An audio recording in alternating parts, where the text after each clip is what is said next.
वापस आते हैं अपन। अब क्या पढ़ना है अपन को? वित्तीय लेखांकन की सीमाएं, लिमिटेशंस ऑफ फाइनेंशियल अकाउंटिंग। ठीक है, सबसे पहला हमने बोला सिर्फ मौद्रिक तथ्यों का लेखा करता है। ये कमी है इसकी कि ये केवल उन्हीं ट्रांजैक्शंस को रिकॉर्ड करता है जिनकी वैल्यू हम मुद्रा में कैलकुलेट कर सकते हैं, बाकी को इग्नोर कर देता है। जैसे कि सेल्स को देखते हैं, सेल्स हुई 1 लाख रुपए की, 2 सेल्समैन थे, एक ने 20,000 का माल बेचा और दूसरे ने बेचा 80,000 रुपये का। मतलब कि वो जो 80,000 रुपये का माल बेचा जिस सेल्समैन में, उसमें कुछ क्वालिटीज़ हैं, उसके पास एक्सपीरियंस है, उसके पास स्किल्स हैं, तो ये तो लिखा जाएगा कि 1 लाख रुपए की बिक्री हुई, लेकिन ये नहीं लिखा जाएगा कि एक सेल्समैन जिसे बहुत एक्सपीरियंस है, बहुत अच्छी स्किल है जिसकी, ठीक है, उसकी वजह से 80,000 रुपये की बिक्री हुई है, तो उसकी ये जो स्किल है उसकी वैल्यू नहीं लिखी जाएगी यहाँ पर, एक्सपीरियंस नहीं लिखा जाएगा, मेहनत उसके बारे में कोई भी नहीं चीज़, उसके बारे में कोई भी चीज़ नहीं लिखी जाएगी। ठीक है, केवल हम क्या लिखेंगे? सेल्स, इतने रुपए का माल बिका। आगे बोला है भूतकालीन शल्य परीक्षण, मतलब कि हम जो लेखांकन कर रहे हैं, फाइनेंशियल स्टेटमेंट्स बना रहे हैं, वो हमें साल भर की जो भी घटनाएं हैं उनके बारे में बता रहा है। मतलब जो साल गुजर चुका, भूतकाल हो चुका, ठीक है, ये वर्ष था, यहाँ से शुरू हुआ, यहाँ से लेके यहाँ तक ये अंत हो गया, हमने यहाँ पर फाइनेंशियल स्टेटमेंट बना दिए, तो यहीं तक यहाँ पर अपन को ये बता रहा है कि जो साल गुजर चुका है उसमें जो अपन ने बिजनेस किया है उससे ये रिजल्ट निकला। भविष्य के बारे में कुछ भी ये बातचीत नहीं करता है। फिर क्या बोला? व्यक्तिगत निर्णयों पर प्रभाव। व्यक्तिगत निर्णयों से भी प्रभावित होते हैं, यहाँ पर होना चाहिए व्यक्तिगत निर्णयों का प्रभाव, व्यक्तिगत निर्णयों का प्रभाव। क्या होता है? अकाउंटिंग अलग अलग व्यक्ति करते हैं, ठीक है, एक बिजनेस की अकाउंटिंग कोई और सीए कर रहा होगा, दूसरे बिजनेस की अकाउंटिंग कोई और अकाउंटेंट कर रहा होगा, ठीक है, अलग अलग व्यक्ति करते हैं। अब क्या होता है, लेखांकन में ऐसे सिद्धांत, कुछ नियम हैं जो अपने अपने हिसाब से लोग फॉलो करते हैं, ठीक है। जैसे कि ह्रास का कैलकुलेशन। ह्रास आप अभी नहीं जानते क्या होता है, लेकिन थोड़ा सा शॉर्ट में समझ लेते हैं, अभी अपन आगे डिटेल में पढ़ेंगे। कोई भी स्थायी संपत्ति होती, संपत्ति, जैसे कि हम मान लें एक फर्नीचर लिया, अपने टेबल बनवाई, फर्नीचर है वो, ठीक है, वो हमारी संपत्ति कहलाएगी। तो ये जो संपत्ति है ये 50,000 रुपये की आएगी। तो संपत्ति जो है जिसको परचेस करने के लिए हमने 50,000 रुपये दी, ये खर्चा नहीं माना हम, लेकिन धीरे धीरे क्या होता है, संपत्ति की वैल्यू में गिरावट आती है, ठीक है, समय गुजरता जाएगा, उसकी वैल्यू कम होती जाएगी, टूट फूट की वजह से, पुराना होने की वजह से, ठीक है, ऐसा होता है। वो जो वैल्यू का कम होना है वो कहलाता है ह्रास, ये माना जाता है खर्चा। लेकिन इसके कैलकुलेशन की अलग अलग बहुत सारी मेथड्स हैं। तो हो सकता है उसी फर्नीचर पर एक व्यक्ति, एक अकाउंटेंट ह्रास लगाता है, वो समझ लीजिए कि 10,000 रुपये का ह्रास लगा देता है, क्योंकि ये विधि दूसरी थी। दूसरा व्यक्ति ह्रास लगाता है, वो दूसरी मेथड को फॉलो करता है और 12,000 रुपये का खर्चा बना देता है उसको, ठीक है। तो दोनों अलग अलग व्यक्तियों ने उसी सेम फर्नीचर को अलग अलग मेथड यूज़ करके अलग अलग खर्चे में बदल दिया। कोई कह रहा है इसका ह्रास का खर्चा 10,000 है और दूसरा कह रहा है इसका ह्रास का खर्चा 12,000 है। तो अपने अपने पर्सनल मतों की वजह से, ठीक है, अपने पर्सनल मतों की वजह से, अपनी अपनी ज्ञान के हिसाब से जो मेथड उन्होंने लगाई हैं, उसकी वजह से क्या होता है, अकाउंटिंग स्टेटमेंट्स पर प्रभाव पड़ता है। जो ज़्यादा खर्चा बताएगा उसकी वजह से प्रॉफिट कम हो जाएगा, जो कम खर्चा बताएगा उसकी वजह से प्रॉफिट उसका ज़्यादा दिखाई देगा, ठीक है। तो ये अकाउंटिंग जो है वो प्रभावित हो जाती है व्यक्तिगत निर्णयों की वजह से। फिर क्या है, लेखांकन विवरण पूर्णतः सत्य नहीं होते। मतलब जो हमने लेखांकन किया है वो पूरी तरह सत्य नहीं है। क्यों नहीं है सत्य? क्योंकि इंसान से ही गलतियां होती हैं। इंसान जो है वो गलतियों का पुतला है, वो कितना भी चेक कर ले। हमने पढ़ा था तलपट बनाना होता है हमें, व्यापार खाता, लाभानी खाता, बैलेंस शीट बनाने से पहले हमें क्या होता है, तलपट बनाना होता है। तलपट में हम चेक करते हैं कि कोई अशुद्धि तो नहीं रह गई, कोई गलती तो नहीं रह गई। तो तलपट बना के पूरी अशुद्धियों को चेक करने के बाद भी, सुधारने के बाद भी हो सकता है कि कोई गलतियां रह गई हों। इसकी वजह से बोला गया है कि लेखांकन विवरण पूर्णतः सत्य नहीं होते। फिर आगे क्या है, लेखांकन सिद्धांतों के प्रतिपालन में अंतर। प्रतिपालन में अंतर, लेखांकन के सिद्धांत हर एक चीज़ के अलग अलग है, ठीक है। हो सकता है अपन आगे बढ़ने वाले हैं सिद्धांत, उन सिद्धांतों को अलग अलग व्यक्ति अलग अलग तरीके से यूज़ कर सकता है, ठीक है। और इन्हीं अलग अलग मतों की वजह से कि हम ये वाला सिद्धांत को फॉलो करेंगे, हम ये वाले सिद्धांत को फॉलो करेंगे, इन अलग अलग मतों की वजह से क्या होता है, लेखांकन में थोड़े से अंतर आ जाते हैं, उनकी रिजल्ट थोड़ी से अलग अलग निकलते हैं, स्थिति थोड़ी सी अलग अलग दिखाई देती है, ठीक है। तो यहाँ पर क्या हो रहा है, लेखांकन सिद्धांत जो हैं उनके प्रतिपालन में डिफरेंस होता है, ये किसी व्यक्ति के मत पर निर्भर करता है। फिर क्या है, सीमित अवधि का चित्र प्रस्तुत करना। सीमित अवधि मतलब 1 वर्ष। फाइनेंशियल स्टेटमेंट जो है वो 1 वर्ष के लिए बनाए जाते हैं। जैसे हमारा बिजनेस 10 साल से चल रहा है तो फाइनेंशियल स्टेटमेंट पूरे 10 साल की कंडीशन नहीं बताते, वो केवल 1 साल के बारे में बताते हैं, ठीक है। फिर क्या है, व्याख्यात्मक विवरण का अभाव, व्याख्या नहीं होती है, मतलब पूरा डिटेल में सब कुछ नहीं बताते हैं। जैसे कि हमने बताया सेल्स, हमने कंपेयर किया, पिछले साल सेल हमारी, पिछले महीने सेल हमारी 1 लाख की थी, इस महीने सेल हमारी 1.5 लाख की हो गई या 2 लाख की हो गई। अब उन्होंने ये तो बता दिया कि 2 लाख की सेल हो गई, बढ़ गई सेल्स, लेकिन वहाँ पर हो सकता है कि हमने अपने बिजनेस की एडवर्टाइजिंग कराने के लिए हमारे मित्र कोई मंत्री जी थे, उनको बुलाया तो ज़्यादा लोग आने लगे, ठीक है, ज़्यादा बिकने लगा माल, ठीक है, हमारा टर्नओवर बढ़ गया मंत्री जी के आने की वजह से। तो ये नहीं बताया जाएगा वहाँ पर कि ये जो 1 लाख से 2 लाख की डबल हो गई ये सेल्स, ये मंत्री जी के आने की वजह से हुई। तो डिटेल में यहाँ पर कोई भी डिस्क्रिप्शन नहीं होता है, केवल तथ्य होते हैं, डेटा होता है, ठीक है। आगे है क्या, वास्तविक मूल्य ना बता पाना। हाँ, क्या होता है, अकाउंटिंग के एक सिद्धांत के अनुसार जो भी संपत्तियां हम खरीदते, जैसे फर्नीचर हमने खरीदा बिजनेस में यूज़ करने के लिए, कंप्यूटर खरीदे बिजनेस में यूज़ करने के लिए, तो जितनी वैल्यू के वो लेके आए हैं हमें अपनी बुक्स में उतनी वैल्यू का ही लिखना पड़ेगा।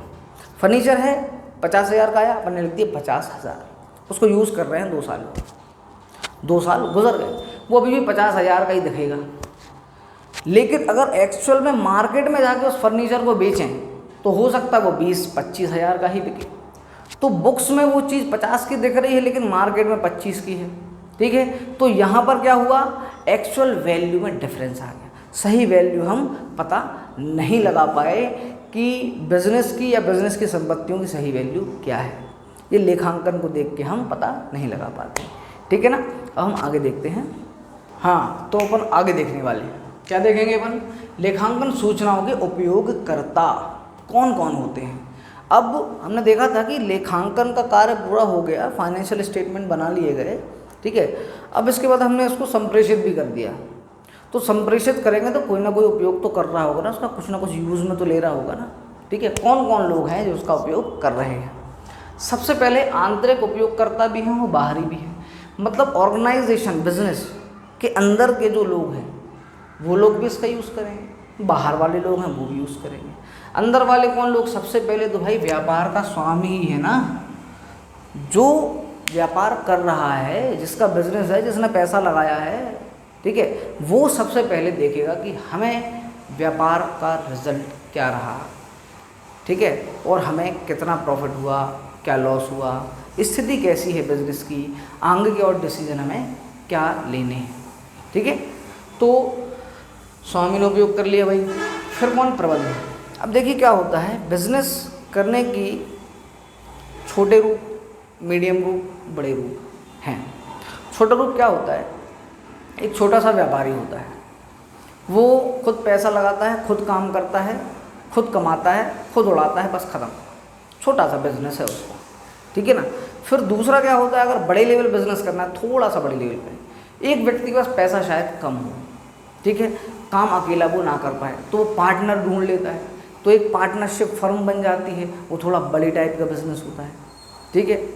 फिर उसके बाद और बड़ा बिजनेस करना तो कंपनी बना लेते हैं, बहुत सारे लोग आ जाते हैं, मालिक भी बहुत सारे लोग बन जाते हैं। अब ये मालिक बहुत सारे लोग कैसे बनेंगे ये आपको धीरे धीरे पता चल जाएगा आगे, ठीक है। अब वहाँ क्या होता है, कंपनी का मालिक और प्रबंध मैनेजमेंट, कंपनी का मैनेजमेंट, ये दोनों अलग अलग हो जाते हैं। मतलब कि कंपनी को चलाने वाले लोग अलग हैं और कंपनी के मालिक, कंपनी से प्रॉफिट कमाने वाले लोग अलग हैं, ठीक है। जैसे कि आप जानते हैं गूगल एक कंपनी है, गूगल का मालिक कोई और है, उसको बनाया किसी और ने, लेकिन गूगल को चला कौन रहा है अभी, सुंदर पिचई, ठीक है। एक व्यक्ति सुंदर पिचई जो गूगल का CEO है, ठीक है, वो उसको चला रहा है, उसका मैनेजमेंट कर रहा है, पूरे डिसीजन ले रहा है, ठीक है।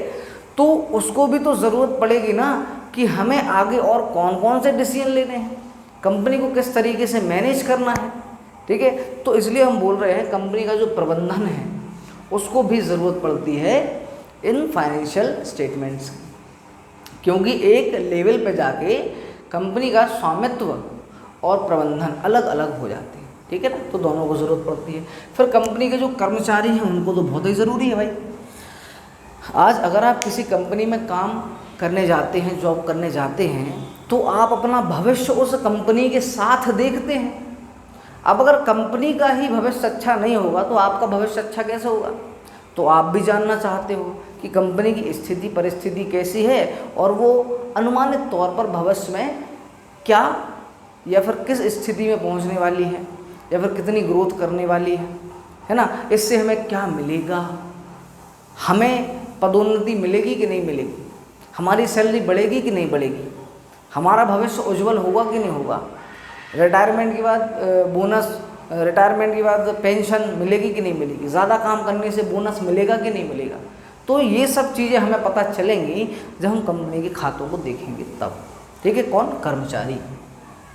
अब बाहर वाले लोग हैं वो भी यूज़ करेंगे, कैसे, निवेशक, इन्वेस्टर। इन्वेस्टर कौन होते हैं, निवेशक, जो कंपनी में केवल पैसा लगाते हैं, काम नहीं करते आगे, केवल पैसा लगाते हैं और कंपनी के प्रॉफिट में से ही हिस्सेदार हो जाते हैं, वो होते हैं निवेशक, इन्वेस्ट करने वाले लोग, है ना। तो जब उनको परिस्थिति अच्छी दिखेगी अकाउंटिंग देख के कंपनी की, तो वो इन्वेस्ट भी करेंगे, नहीं तो भैया दूर हो जाएंगे कि ये कंपनी तो बर्बाद होने जा रही है, अब पैसा निकाल लो, नहीं तो हमें भी लॉस होगा, कंपनी को तो लॉस होगा ही, है ना, कंपनी को तो लॉस हो गई। और कौन है, लेनदार या आपूर्तिकर्ता। लेनदार, लेनदार कौन होते हैं, जिन्हें कंपनी से कुछ पैसा चाहिए। मतलब ये है कि या तो कंपनी ने उनसे उधार लिया है तब वो पैसा लेने बैठे हुए हैं तो वो लेनदार है, या फिर कंपनी को उनने कोई प्रोडक्ट या मटेरियल सप्लाई किया है उसका पैसा लेनदार लेने के लिए बैठे हैं तो वो कहलाते हैं लेनदार, है ना। अब लेनदार या आपूर्तिकर्ता जो हैं वो उधार में कंपनी को माल कब देंगे, जब विश्वास होगा उन्हें कि हाँ ये कंपनी से हमें टाइम पे पैसा मिल जाएगा। और ये विश्वास कब होगा उनको, जब कंपनी की वो स्थिति देखेंगे, पुराने रिकॉर्ड्स देखेंगे उनके कंपनी के कि हाँ भैया ने फलानी फलानी पार्टी का बिल्कुल टाइम टू टाइम पेमेंट किया है और अभी भी करते आ रहे हैं, मतलब हमारा भी कर देंगे ये, ठीक है, टाइम पे पेमेंट, डूबेगा नहीं पैसा, कंपनी खा के नहीं जाएगी हमारा पैसा, तो विश्वास हो जाए। इसकी वजह से क्या है, लेनदारों को देखना ज़रूरी होता है। बैंक एवं वित्तीय संस्थाएं, बैंक और वित्तीय संस्थाओं को प्रॉफिट कब होगा, जब वो लोग लोन बांटेंगे। तो जब लोन बांटेंगे और उनसे ब्याज मिलेगा और वो लोन वापस मिलेगा तो बैंक और वित्तीय संस्थान प्रॉफिट कमाएंगे। अब उन्हें लोन देने के लिए कुछ बिजनेस या लोग ढूंढने होंगे ना, तो वो ऐसे बिजनेस या ऐसे लोगों को वो सर्च करेंगे जो उनसे लोन भी ले लें और उनको ब्याज के रूप में उनको इनकम भी दें और पैसा, वो जो लोन है वो वापस भी चुकाएं, है ना। तो जब कंपनी क्या करेगी, लेखांकन फाइनेंशियल स्टेटमेंट बनाएगी तो बैंक उसको देखेंगे, तभी तो समझ पाएंगे कंपनी कितनी कैपेबल है, भैया इसमें ऋण के चुकाने की क्षमता है कि नहीं है, अगर हम इसको लोन देते हैं तो ये चुका पाएगा कि नहीं चुका पाएगा। तो ये सब चीज़ें देखना होंगी, तभी वो बैंक या संस्था उसको लोन देगी, ठीक है। फिर आगे क्या है, श्रम संघ या मजदूर संघ। श्रमिक श्रमिक लोग जो होते हैं उनका एक ग्रुप होता है, उसको क्या बोल देते हैं, संघ बोल देते हैं। ठीक है, फैक्ट्री में होता है ना मजदूर, तो मजदूर देखेंगे जब फाइनेंशियल स्टेटमेंट को, भैया हमसे काम तो कराया जा रहा है, कंपनी भी बहुत पैसा कमा रही है, हमें नहीं दे रही कुछ, प्रॉफिट बहुत हो रहा है, हमें तो 300 रुपये दिन के दे दिए बस। अब तो वो हड़ताल करेंगे कि हमें ज़्यादा पैसा चाहिए, हमारी मजदूरी बढ़ाओ, तुम इतना कमा रहे हो, हमें भी तो दो। ठीक है, तो उनको भी फाइनेंशियल स्टेटमेंट देखना ज़रूरी, मतलब वो भी देखते हैं, है ना। आगे क्या है, सरकार, तो सरकार तो नज़र टिका के बैठी रहती है, क्यों, टैक्स मिलेगा इससे, क्या मिलेगा, टैक्स मिलेगा, ये कमाएगी हम भी कमाएंगे, ये कमाएगी हम भी कमाएंगे। तो सरकार नज़र गड़ा के बैठी रहती है और देखती है फाइनेंशियल स्टेटमेंट्स को कंपनी के कि इसने कितना कमाया, ठीक है, और हमें इतना टैक्स मिलने वाला है। वाह, मज़ा आ गया। ठीक है, ज़्यादा कमाया ज़्यादा टैक्स, मज़ा आ गया, कम कमाया कम टैक्स मिलेगा, दुख हुआ थोड़ा सा, लेकिन चलो मिलेगा तो, है ना।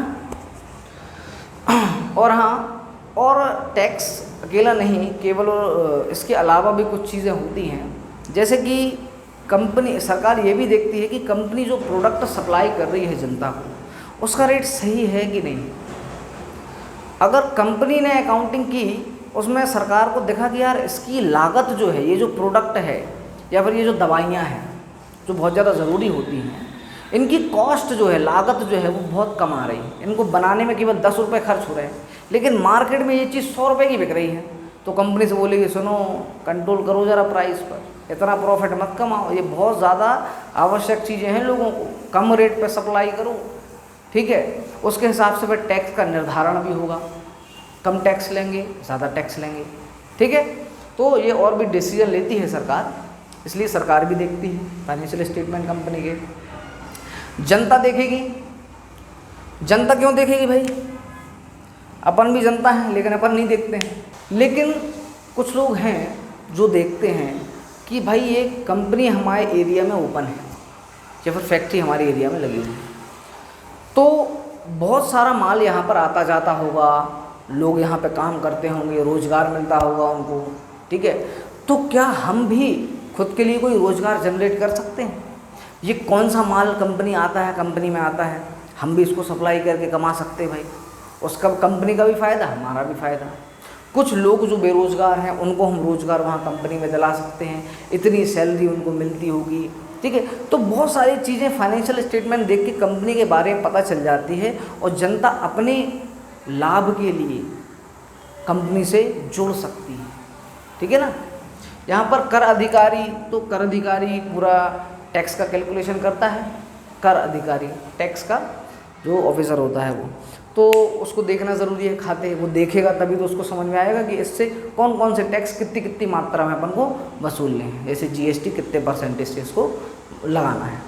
शोधकर्ता भी होते हैं, एनालिसिस करने वाले बिजनेस के बारे में कि इस बिज़नेस की ग्रोथ आगे क्या है, कितनी कितनी कौन कौन सी पॉसिबिलिटीज़ हैं कि इसको और आगे बढ़ाया जा सकता है, नव प्रवर्तन, नई नई चीज़ें इसमें क्या की जा सकती हैं, तो ये शोधकर्ता भी उपयोग कर लेते हैं इसका।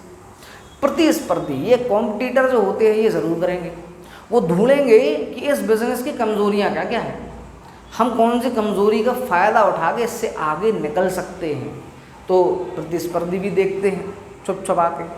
ठीक है, चलो अब आगे देखें अपन, ये तो हो गया कंप्लीट उपयोगकर्ता वाला।